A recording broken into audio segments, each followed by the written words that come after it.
आप सभी को दशहरा की हार्दिक शुभकामनाएं और बधाई।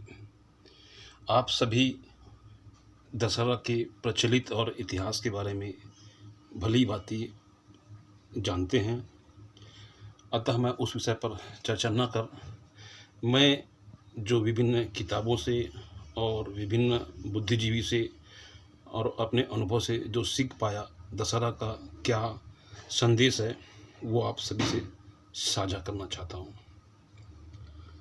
दशहरा में हम देखें कि रावण होता है जिसके 10 सिर होते हैं। तो 10 सिर मतलब 10 विकार।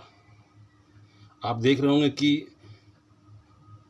दिन प्रतिदिन तकनीकी रूप से हम सभी सक्षम होते जा रहे हैं, लेकिन हर वर्ष दशहरा में जो रावण का जो प्रतीक चिन्ह होता है, उसके पुतले हर साल बढ़ते जाते हैं 10 सिर के रूप में।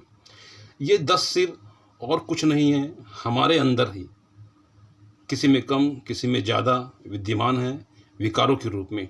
ये 10 विकार हैं: काम, क्रोध, लोभ, अहंकार, मोह, ईर्ष्या, द्वेष, छल, आलस्य और हठ।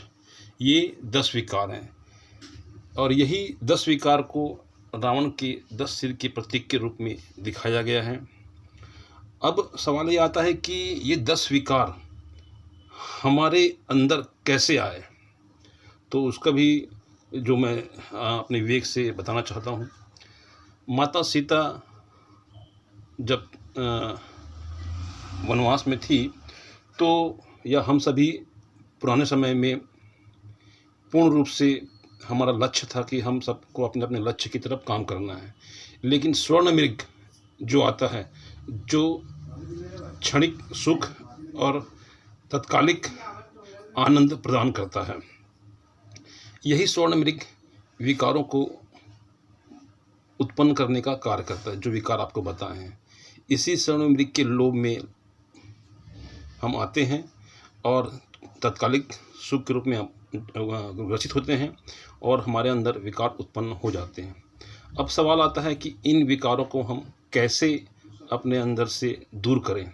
तो आपने देखा होगा कि दशहरा में भगवान राम एक एक सिर को काटते हैं और वो सिर फिर से पुनः जुड़ जाता है और वो अंततः वो 10 सिर यानी कि जो 10 विकार हैं वो कभी मिटते नहीं हैं। तो यहाँ पर क्या होता है कि राम भगवान उसके नाभि में लक्ष्य करते हैं। इसी प्रकार हम सबको भी अपने देह रूपी शरीर जिसमें विकार उत्पन्न है, उसको हमको देह रूपी शरीर से दूर हटकर सोचना होगा और इन विकारों को समाप्त करना होगा।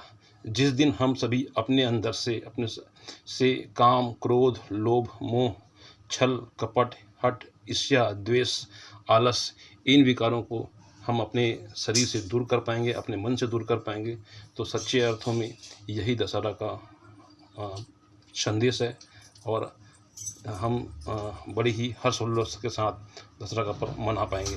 अतः आप सभी से निवेदन है, इन सभी विकारों को अपने भीतर से यथाशीघ्र जितना जल्दी हो सके दूर करने का प्रयास करें। पुनः आप सभी को दशहरा की हार्दिक शुभकामनाएं और बधाई।